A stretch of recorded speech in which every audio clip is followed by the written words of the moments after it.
Hi, there's a whole lot of news making the rounds in Nigeria as of today, and I've carefully handpicked 6 that you might find interesting. And I'll be giving my analysis on each and every one of those news. So if that sounds interesting to you, hit the subscribe button and let's get going. First and foremost, the National Agency for Food and Drug and Administration Control, NAFDAC, has come out to say that they will continue to use hydrochloroquine as a treatment for COVID-19, despite warning from WHO, the World Health Organization, that chloroquine is dangerous in treating this virus because research has proven that people are dying on an exponential rate as a result of getting treated with hydrochloroquine. But basically, NAFDAC is saying they are going to disregard that directive and go ahead with the clinical trial of the drug in Nigeria. Obviously, with the body language of the government, religious houses will be reopened. And now, the news is getting out today that a lot of religious organizations are coming together to form a panel to propose the guidelines that they'll be using to gather together at the imminent reopening of their religious houses, basically. So, and it's interesting, despite the fact that we are having incremental number of new cases, Nigerian government is considering the reopening of religious houses. And not even Nigeria, and even Donald Trump in US are saying that the religious houses are essential services. What the hell does it mean by that? Despite the fact that it's very, very risky, because when people gather together at large crowds like that, and there's no way a place like Nigeria, where an average Nigeria is religious, you will not have huge crowd at every religious houses. And when they gather together like that, a lot of their activities like singing and praying and talking will result in spread on an exponential rate of this virus. And the Nigerian government seems not to be concerned about these concerns by experts, and as well as myself, I have a lot of fears as a result of that directive saying that they will be allowing religious houses to open. But basically, they are ignoring every rules and directive by experts, and they are trying to reopen religious houses. The Niger Delta Development Commission has come out to say that they have discovered that there is over 500 fake projects added into 2019's budget. And you can imagine 500 fake projects, the kind of billions of naira that project must have been worth, and they must have pocketed billions of naira.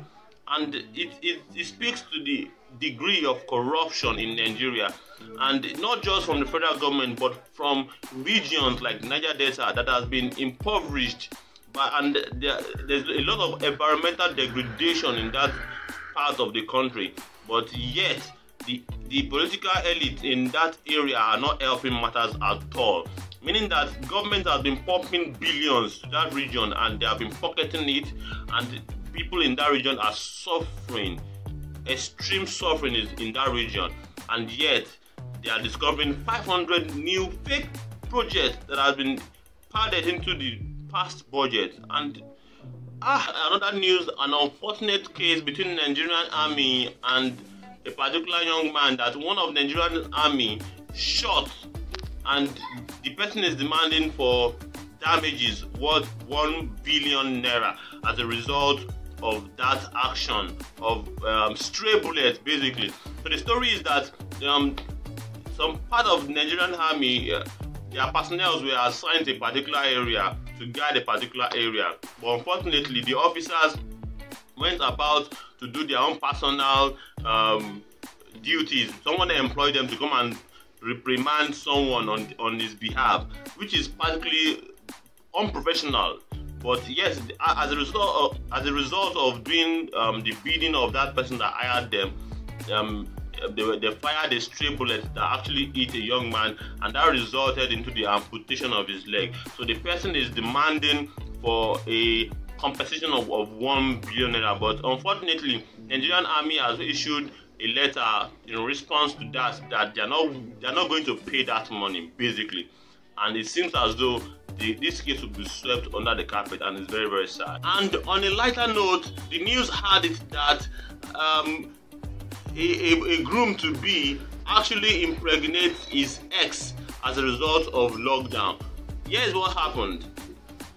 The guy is about to get married, and as a result of the lockdown, they had to postpone the wedding. But the guy spoke with his in-laws and said, well, guys, let me have my wife. Let my wife live with me for some time.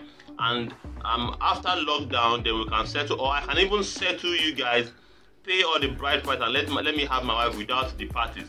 But the in-law says, no, we are going to have a party after lockdown. But unfortunately, his ex came visiting just before that lockdown, and as a result of she coming to stay, the lockdown met her in his house, and she had to stay for a few weeks, and as a result of that, she got pregnant for this guy, and that seems to be the end of the wedding that he has been planning for years. So that is what's going on. So that's all I have for you for today's news. I'm a political, religious, and lifestyle influencer. I am passionate about making sure that politics and religion are geared towards the best interest of the people, as well as making sure that individuals live the best possible version of themselves. If that sounds interesting to you, hit the subscribe button, and I will see you in the next video. Peace.